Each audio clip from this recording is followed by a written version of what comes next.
مسلمانوں کی نارتھ امریکہ میں مسلمانوں کی یہ تنظیم جو ہے 2005 سے کام کر رہی ہے. ہم نے اپنے کام کا آغاز کیا تھا 2005 میں جب ارتھ کویک آیا تھا یہاں پہ. تو اس کے بعد سے اس تنظیم نے سینکڑوں افراد کی ہیلپ کی ہے. ہم نے بلکہ مانسیرا میں کل ہی ہم اس فیسلٹی کا جائزہ بھی لے کے آئے ہیں اور ہم نے وہاں اس کو ریویو بھی کیا. مانسیرا میں ہم نے ایک رفائی ہاسپٹل بنایا ہے جہاں پہ فزیکل تھیراپی کے حوالے سے اور doctor in physical therapy program بھی ہم نے شروع کیا ہے along side services for disabled children. تو یہ میرا خیال ہے پاکستان میں under one roof services such as psychological services,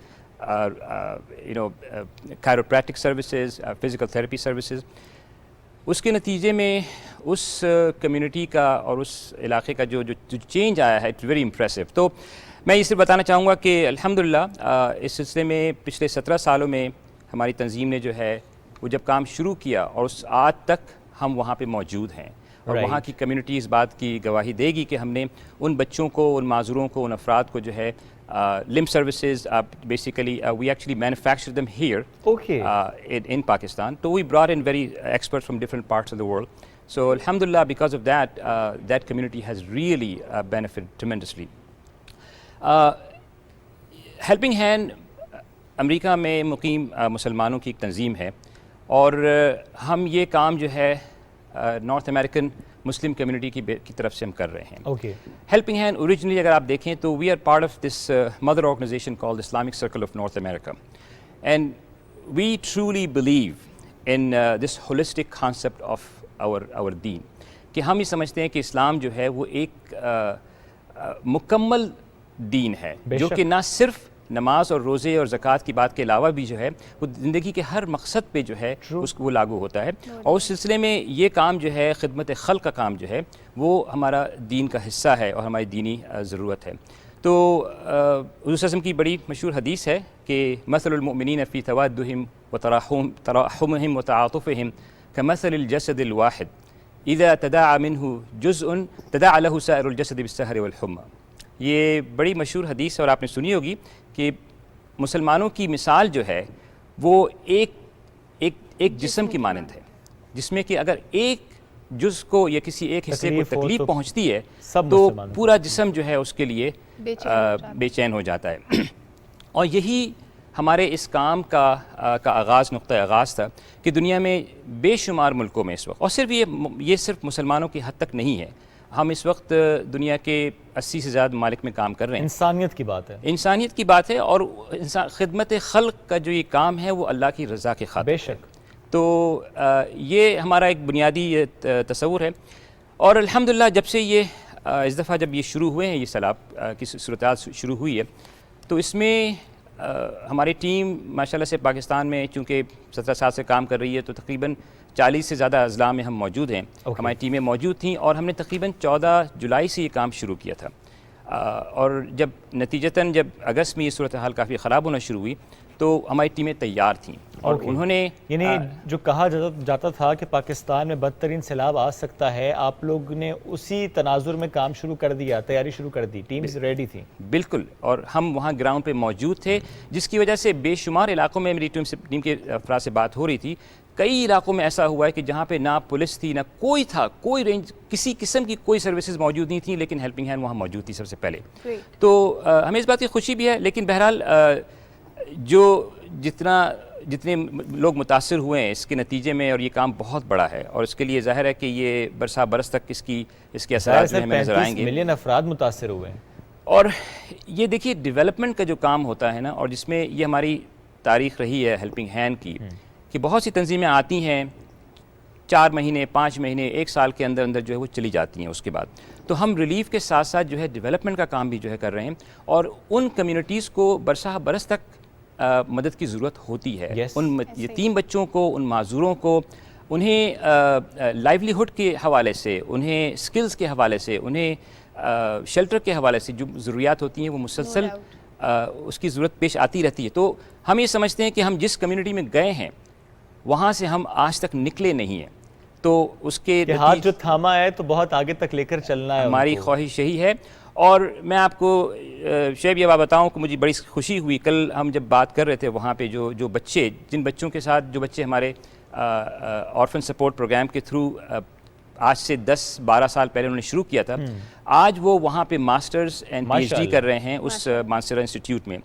تو انہیں دیکھ کے ان سے بات کر کے بہت خوشی ہوئی, اور مجھے امید ہے کہ اس کے نتیجے میں جو اگلی جو نسل آئے گی جنہیں اس بات کا احساس ہوگا. ہم نے ہمارے جو کنٹری ڈائریکٹر صاحب ہیں سلیم منصوری صاحب, مجھے ان کی بات بڑی اچھی لگی. جب ہم بات کر رہے تھے تو تقریباً وہاں پہ 20-25 بچے ہوں گے, اور یہ شائننگ سٹارز کہلاتے ہیں ہمارے. تو ان سے جب بات ہوئی تو سلیم صاحب کہنے لگے کہ میں نے ان سے وعدہ لیا ہے کہ یہ جب اپنی تعلیم مکمل ہو جائے گی اس کے بعد یہ خود ہیلپنگ ہینڈ بنیں گے. تو مجھے اس کی بڑی خوشی ہوئی. احساس جگایا ہے ان لوگوں میں کہ آپ نے بھی وہی کرنا ہے جو ہم نے آپ کے لیے کیا. بالکل. اور یہ بچے ہم 12 سال 13 سال 14 سال سے ہمارے ساتھ ہیں, اور ان کی تعلیم مکمل ہونے تک ہم ان کے ساتھ رہیں گے. سر ان سے نہ بھی کہا جاتا کہ آپ نے مدد کرنی ہے, جس فیز سے وہ گزرے ہیں اور جس طرح انہوں نے دیکھا کہ ان کی مدد کی گئی تو مدد لینے والا آج مدد کرنے کے قابل ہو گیا, اور یہ ہیلپنگ ہینڈز کے تعاون سے ہوا. سر میں چاہوں گا کہ چونکہ آپ اسپیشلی اس بار جو وزٹ آپ کا ہے وہ ایک تو ظاہر ہے global emergency summit, but flood affected areas میں آپ گئے بھی, کہاں کہاں گئے, کیا کیا دیکھا, کون سی چیزیں جس کی آپ کو لگتا ہے کہ اس وقت سب سے زیادہ ضرورت ہے, جس پہ فوکس ہونا چاہیے اداروں کا؟ دیکھیے شعیب, سب سے اہم چیز میں سمجھتا ہوں کہ دیکھیں جن علاقوں میں ہم گئے, جہاں جہاں کا ہم نے دورہ کیا, میں یہ اس وقت بات کرتے وقت مجھے اس بات کا احساس تھا کہ چند گھنٹوں کے بعد میں اپنے گھر چلا جاؤں گا, یہ چند دنوں کے بعد میں اپنے گھر جا سکتا ہوں. لیکن یہ افراد جو کہ ان بہت ہی معمولی علاقوں میں کھلے آسمان کے تلے, یا بعض جگہوں پہ ہم نے دیکھا وہاں پہ وہ اسکولوں میں انہوں نے پرائمری اسکولوں میں ان کا انتظام کیا تھا کھانے کے حوالے سے. ایک صاحب میرے پاس آئے کہنے لگے میں یہاں پہ 2 ہفتے سے موجود ہوں, اور میں پہلی دفعہ آپ لوگوں نے جو کھانا پرووائڈ کیا, اور کھانا بھی کیا تھا, مرغی کا سالن تھا, روٹی تھی, لیکن ان کو ہم نے صحیح سے پیش کیا, ان کو تازہ کھانا پیش کیا. تو لوگوں کے جذبات, لوگوں کے ایکسپریشنز, لوگوں کی فیلنگز, لوگوں کے حالات کو دیکھ کے بہت تکلیف ہوئی. تو لیکن at the end of the day میں یہ کہوں گا کہ ہم اس بات پہ ہمیں اندازہ ہوتا ہے کہ ہم آخر میں گھر چلے جائیں گے. ہم یہاں سے ان حالات سے نکل کے جو ہے ان مشکل کنڈیشن سے نکل کے جو ہے ہم گھر چلے جائیں گے. جب 30 اگست کو میں آیا تھا اس وقت گرمی بہت تھی, اور مسلسل مطلب پسینے کا یہ عالم تھا کہ پسینہ رک نہیں رہا تھا میرا. اور میں ان لوگوں کو دیکھ رہا تھا کہ میں تو 2 گھنٹے بعد ایک کنڈیشن گاڑی میں چلا جاؤں گا, لیکن یہ لوگ کہاں جائیں گے, رات کیسے گزاریں گے یہاں پہ باتھ روم کی فیسلٹیز نہیں ہیں. تو گھر, شیلٹر اور a place to call home, that has been taken away, and I think that is our biggest tragedy. تو ہمارا ابھی انشاءاللہ ہم نے ٹیمپری شیلٹرز جو ہیں وہ فراہم کرنا شروع کر دیے ہیں بہت سے علاقوں میں. کرتے ہم یہ ہیں بنیادی طور پہ کہ ان بہت سے علاقوں میں لوگ جن کے گھر ڈسٹرائے ہوئے ہیں وہ خود محنت کے لیے تیار ہوتے ہیں. وہ کہتے ہیں جی ہمیں آپ مٹیریل دے دیں, ہم خود گھر بنا لیں گے, آپ اس کو سپروائز کریں. تو وہ کام تو ہم نے شروع کر دیا ہے. کہاں سے آغاز کی ہے؟ ہم نے بہت سی ڈسٹرکٹس میں, بلوچستان میں سب سے پہلے شروع کیا تھا, اب سندھ میں ہم کر رہے ہیں, جنوبی پنجاب میں کر رہے ہیں. یعنی وہاں گھر بننا شروع ہو گئے ہیں؟ بالکل گھر بننا شروع ہو گئے ہیں. اور آپ کو میں ایک دلچسپ بات بتاؤں کہ 2010 کے جو فلڈز آئے تھے جی, اس میں ہم نے تقریباً 300 کے قریب گھر بنائے تھے اس دوران میں.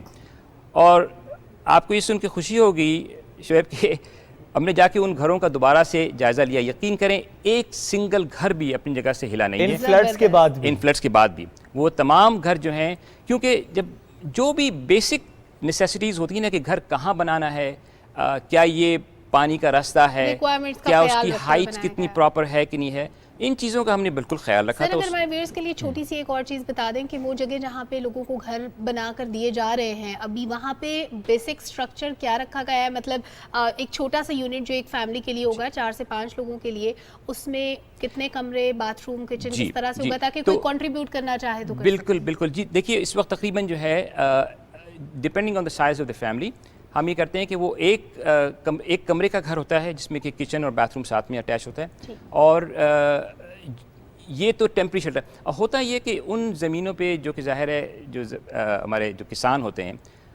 وہ پرماننٹ شیلٹرز نہیں بنا سکتے کیونکہ زمیندار کی زمین ہوتی ہے, تو ظاہری بات ہے کہ وہ پرماننٹ سٹرکچرز بنانے کی اجازت نہیں دیتے ہیں. تو اس کی چھت کا ایک مخصوص سٹائل ہوتا ہے, تو وہ چھت کے لیے سرٹن میٹیریل ہم پرووائڈ کرتے ہیں, ان کے لیے کھڑکیاں پرووائڈ کرتے ہیں, دروازے پرووائڈ کرتے ہیں, جو وہاں کا جو مٹیریل ان کو جو چاہیے ہوتا ہے، جو سیمنٹ ہے، گارا ہے، جو چیزیں وہ پرووائڈ کرتے ہیں. اور یہ لوگ جو ہیں اپنی مدد آپ کے اصول کے تحت جو ہے بڑی محنت سے یہ کام کر لیتے ہیں اور بہت تیزی سے کام کرتے ہیں، کیونکہ یہ ان کی اونرشپ ہوتی ہے. امپورٹنٹ آپ نے پوائنٹ ریز کیا جو پہلے شاید ہمارے مائنڈ میں نہیں تھا کہ وہاں پہ جو گھر بنتے ہیں وہ ایک عارضی سیٹ اپ ہونا چاہیے، کیونکہ وہ زمین تو بہرحال کسی اور کی ہے.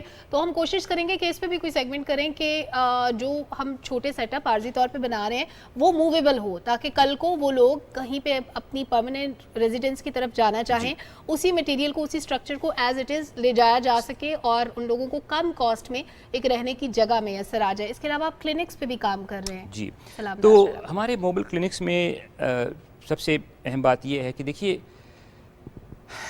ہم نے جب دورہ کیا چار چدرا کا، جب میں اگست کی 30 تاریخ کو میں وہاں آیا تھا، تو ہم نے دیکھا کہ پانی کے آلودگی کی وجہ سے جو صورتحال اس وقت ہے، جو اسکن ڈیزیزز ہو رہی ہیں، مطلب دوائیاں موجود ہیں لیکن ڈاکٹرز موجود نہیں ہیں. تو اب ہمارا نیکسٹ پلان یہی ہے کہ اس وقت ان علاقوں میں جو ہے ہم ہیلپنگ ہینڈ کے تھرو یو ایس سے بہت سارے ہمارے پاکستانی ڈاکٹرز جو ہیں وہ پاکستان آتے ہیں اور اس بات کے لیے تیار ہیں کہ ہم آ کے ان علاقوں میں جو ہے تو ان کی اسکیجولنگ کی جائے، کس طرح سے وہ آ کے یہاں پہ ان کلینکس میں کام کریں. اور کوشش ہماری یہ ہوتی ہے کہ یہ جو بچے اور خصوصاً بچے اور عورتیں اور بزرگ یہ اس فیز سے جو گزر رہے ہیں، جس قسم کے جو میں نے دیکھا ہے ان علاقوں میں پانی کی کوالٹی دیکھی ہے، تو اس کے ساتھ ساتھ ہم ایک اور چیز کر رہے ہیں جو کہ ہم واٹر کے بے شمار پروجیکٹس کرتے ہیں. تقریباً ساتھ اس وقت پاکستان میں ویسے بھی فلڈ سے پہلے بھی جو ہے تقریباً پچھلے سال ہم نے تقریباً 700 کے قریب ویلز کھودی تھیں اور مختلف قسم کے پانی کے پروجیکٹس ہوتے ہیں. لیکن سر اس وقت سیلاب متاثرہ علاقوں میں تو مسئلہ ہے کہ گراؤنڈ واٹر بھی کنٹامینیٹڈ ہے اور ہمیں صاف پانی کسی طرح بہرحال پہنچانا ہے، چاہے وہ فلٹر پلانٹ لگایا جا سکے یا کوئی ایسی ٹیکنالوجی کا استعمال کیا جا سکے کہ پانی صاف ملے. یہ آپ نے بہت اچھا پوائنٹ ریز کیا ہے. تو اس سلسلے میں ہم نے موبل فلٹریشن پلانٹس ہمارے ہیں. تو ان علاقوں میں ہم یہ فلٹریشن پلانٹس لے جا سکے ہیں. تو وہاں پہ الحمدللہ اس کے نتیجے میں میں نے دیکھا کہ وہاں پہ لائن لگی ہوئی تھی لوگوں کی، بچوں کی، عورتوں کی، جو کہ اپنے اپنے کنٹینرز لے کے آئے ہوئے تھے. تو وہ وہیں پہ پانی فلٹر کر کے جو ہے وہ ٹرک کے پیچھے جو ہے آپ اس کا پورا پلانٹ لگا دیتے ہیں. And then truck is movable from one place. جہاں سے گزرتا جائے گا وہ ٹرک وہاں سے لوگ آئیں گے، پانی بھریں گے، ان کی ضرورت پوری ہو جائے گی at least for few days, پھر وہ ٹرک دوبارہ سے آئے گا. کیونکہ ساتھ ساتھ میں دیکھیے ذہن میں رکھیے کہ یہ لوگ اس وقت جو ہیں نہ ان کے پاس پکانے کی سہولیات ہیں، نہ ان کے پاس پانی ہے، نہ ان کے پاس شیلٹر ہے. تو it's a very difficult situation. ہمیں یہ بھی تو سر دیکھنا ہے کہ ہم خشک راشن ہو یا بہرحال کوکڈ فوڈ ہو وہ کب تک پہنچا پائیں گے. یہ ایک سسٹینیبل چیز تو نہیں ہوگی. ہمیں انہیں ان کے پیروں پر کھڑا کرنا ہے. ہمیں کچھ ایسے سٹیپس لینے ہیں، مل کر لینے ہیں آپ جیسے لوگوں کے ساتھ، یعنی آپ جیسے اداروں کے تعاون سے، گورنمنٹ کی کولیبریشن سے، کہ وہاں پہ ری ہیب کی طرف ہم تیزی سے بڑھ پائیں. چھت ہو، چولہا ہو، راشن ہو، پھر سے فصل اگے، پھر سے باغ جو ہے وہ نظر آئے ہمیں وہاں سے، تاکہ ان کا جو ایک معاملات زندگی ہے وہ پھر سے چل پڑے. کیونکہ بہت عرصے تک ہم کوک فوڈ نہیں پہنچا سکتے. شعیب آپ کی یہ بات اتنی درست ہے. میں یقین کریں میں ایک دفعہ سوچ رہا تھا اس بارے میں کہ ظاہر ہے ہمارا کام دنیا بھر میں ہو رہا ہے، اور اگر آپ یہ سوچیں کہ اللہ تعالیٰ جس طرح انسانوں کو ان کی روزی پہنچاتا ہے اس کی کوئی مثال نہیں ہے. ہم اور آپ مل کے جو ہے چند لاکھ لوگوں کے لیے کچھ نہیں کر سکتے. تو اس سلسلے میں جو ہمارا بنیادی جو کانسیپٹ رہا ہے اس میں خاص طور سے جو یہ ڈگنیفائڈ وے آف لیونگ کا جو تصور جو ہے نا، وہ ہم سمجھتے ہیں کہ دیٹس ویری کی فار اینی کمیونٹی اور اینی ہیومن بینگ والی بات ہے. تو اس حوالے سے ہم نے اسکل ڈیولپمنٹ سینٹرز جو ہیں ہم نے ملک کے مختلف حصوں میں شروع کیے ہوئے ہیں. وہاں پہ خواتین کے لیے، بچیوں کے لیے اور جوانوں کے لیے بھی جو ہے ملٹیپل ڈسپلنز ہیں، ملٹیپل ٹریننگز ہیں. مثال کے طور پہ خواتین کے لیے سلائی کڑھائی کا سلسلہ ہے، اور آخر میں جو گریجویٹس ہوتی ہیں ان کو پھر ہم سلائی کی مشینیں دیتے ہیں تاکہ وہ اپنا کام جاری رکھ سکیں. بلکہ ہم نے یہ بھی کیا ہے، جیسے ہم اس وقت تقریباً پاکستان میں 10,000 کے قریب بچے ہمارے آرفن کیئر پروگرام میں ہیں. اور ہم نے ایک بڑا یونیک ماڈل ہے ان دا سینس کہ ہم کوشش یہ کرتے ہیں کہ یہ بچے جو ہیں یہ اپنے کسی گارجین کے ساتھ رہتے ہوں، اپنی والدہ کے ساتھ رہتے ہوں اگر والد کا انتقال ہو گیا، یا کسی نانا کے ساتھ یا نانی کے ساتھ، کیونکہ we see the potential of abuse going down significantly as a result of that. کیونکہ دوسرے سینیریوز میں there is potential of abuse. تو اس کے سلسلے میں ہم نے جو خاص چیز کا انتظام کیا ہے کہ ان خواتین سے، دیکھیں ایک ماں ہے، اس کا ایک بیٹا ہے، 12 سال کا بچہ ہے، تو اس کی کوشش ہوتی ہے کہ بھائی بچہ کچھ نہ کچھ ظاہر انکم کا کوئی سورس نہیں ہے تو وہ کوشش کرتے ہیں کہ بھائی کہیں پہ میکینک کی شاپ پہ یا کسی کریانے کی دکان پہ کام کرنا شروع کر دیں. تو ہم نے ان سے کہا اور this will continue that cycle of poverty. تو ہم یہ خاص طور پہ اس کا انتظام کرتے ہیں کہ بھائی دیکھیں بچہ جو ہے نا they must attend school to be registered in our program. As a result اور پھر ان کی بچے کی اور بچے کی والدہ کی یا دوسرے سبلنگس کی ان کی میڈیکل انشورنس, ان کی سائیکلوجیکل سپورٹ اور ان کی اپ برنگنگ اور تربیت کا انتظام جو ہے نا وہ خاص طور سے اس کا بڑا ہم نے انتظام کیا ہے. تو اس کے نتیجے میں یہ بچے جب بڑے ہوتے ہیں تو ہماری خواہش یہ ہے کہ یہ بچے معاشرے کا ایک ایسا فرد بنے جو کہ ہماری قوم کے لیے ایک سرمایہ ہوں آگے بڑھ کے. ان کے ذہنوں میں اس ملک کا تصور, اس دین کا تصور, اس اللہ کی رضا حاصل کرنے کا جو تصور ہے, اگر وہ معاشرے کے اس طرح کے فرد بنیں گے تو یہی وہ چیز ہے جو کہ ہمارے قوم کو آگے لے کے جائے گی. تو ایجوکیشن پہ, ان کی ہیلتھ پہ, ان کی اپ برنگنگ پہ, ان کی تربیت پہ بڑا خاص فوکس کیا ہے اور ان کے لائیولیہڈ اور اسکلز کے لیے ہم کافی کام کر رہے ہیں. It's very important sir. اور جو اسکل ڈیولپمنٹ پروگرام کی اپنی بات کی, بہت ہی زبردست پروگرام ہے یہ. اس کو فلڈ افیکٹڈ ایریاز میں موو کرنا اور وہاں پہ جو ہمارا پوٹینشیل, ہماری یوتھ جو اس وقت مشکل میں ہے, جن کو اس وقت سب سے زیادہ ضرورت ہے, ہو سکتا ہے وہ اسکول نہیں جا سکتے ہوں گے, ہو سکتا ہے وہ فیسز افورڈ نہیں کر سکتے ہوں گے, یہ پروگرام اس کو ان علاقوں میں موو کرنا, اس بارے میں آپ نے کچھ پلان کیا؟ بالکل. ہم دیکھیے ہم نے یہ روہنگا ریفیوجیز میں ہم بہت بڑا کام ہے ہمارا وہاں پہ بنگلہ دیش میں. تو وہاں پہ یہ صورتحال ہمارے سامنے آئی تھی کہ کیونکہ بے شمار بچے جو ہیں اور وہاں پہ ظاہر کوئی پرماننٹ اسٹرکچرز بھی نہیں ہے, وہ کیمپس ہوتے ہیں, تو وہاں پہ انہیں موبائل لرننگ سینٹرز کا کانسیپٹ جو ہے کریٹ کیا تھا. تو یہ کیا کرتے ہیں کہ basically it's a big prefabricated classroom kind of thing. جی کنٹینر پہ مشتمل ہوتا ہے, کنٹینر ٹائپ کا ہوتا ہے, لیکن وہ it's much bigger made for that purpose. Container تو ذرا تھوڑے سے اتنے وائڈ نہیں ہوتے. تو اس کے لیے ہم نے یہ سیرین ریفیوجیز کے ساتھ بھی کیا ہے جارڈن میں. وہاں پہ ان کے جو گھر ان کو دیتے ہیں تو وہ اسی ماڈل پہ ہیں. تو وہ ماڈل جو ہے ہمارے لیے, ہم اس پہ سوچ رہے ہیں کہ وہ چیز یہاں شروع کی جائے ان کمیونٹیز میں, کیونکہ اسکول جو ہے ظاہر ہے وہ یا تو اب ایگزسٹنٹ نہیں ہے یا ان کا انفراسٹرکچر موجود نہیں ہے. تو اس پہ بھی ہم سوچ رہے ہیں کہ کس طرح سے یہ ان بچوں کے لیے, کیونکہ اب دیکھیں نا اب اکتوبر تو شروع ہو گیا, اسکول کا زمانہ تو شروع ہو چکا ہے, اور ابھی تک ان علاقوں میں بچے جو ہے بیچارے وہ ان کا کوئی جانے کی کوئی جگہ نہیں, کچھ اسکول کی کوئی جگہ نظر ہی نہیں آ رہا کہ وہ کریں گے کیا. اس کے لیے ظاہر ہے آپ لوگ بھی سوچ رہے ہیں اور کام بھی انشاءاللہ ہو رہا ہے اور ہوگا. بہت شکریہ سر, ساتھ موجود تھے. اور helping hands for relief and development کی ہم بات کر رہے تھے, چونکہ یہ بہت اہم ہے کہ کس طریقے سے ادارے آ رہے ہیں, کس طریقے سے جو تعاون ہے وہ پاکستان کے ساتھ ہو رہا ہے, کہ بھلے وہ جو فنڈ ریزنگ امریکہ میں ہو رہی ہے لیکن کس طریقے سے وہ پاکستان میں بھی یوٹیلائز ہو رہی ہے, کہ افغانستان ہو, روہنگیا کے مسلمانوں, فار دیٹ میٹر جہاں جہاں پہ مسائل ہیں وہاں پر یہ لوگ کنٹریبیوٹ کرتے ہیں. But specifically post flood situation میں فوکس ہے ان کا پاکستان, اور یہاں پر ایک کام ہو رہا ہے. ایک بریک کی طرف بڑھیں گے, بریک سے واپس آئیں گے, ساتھ رہیے.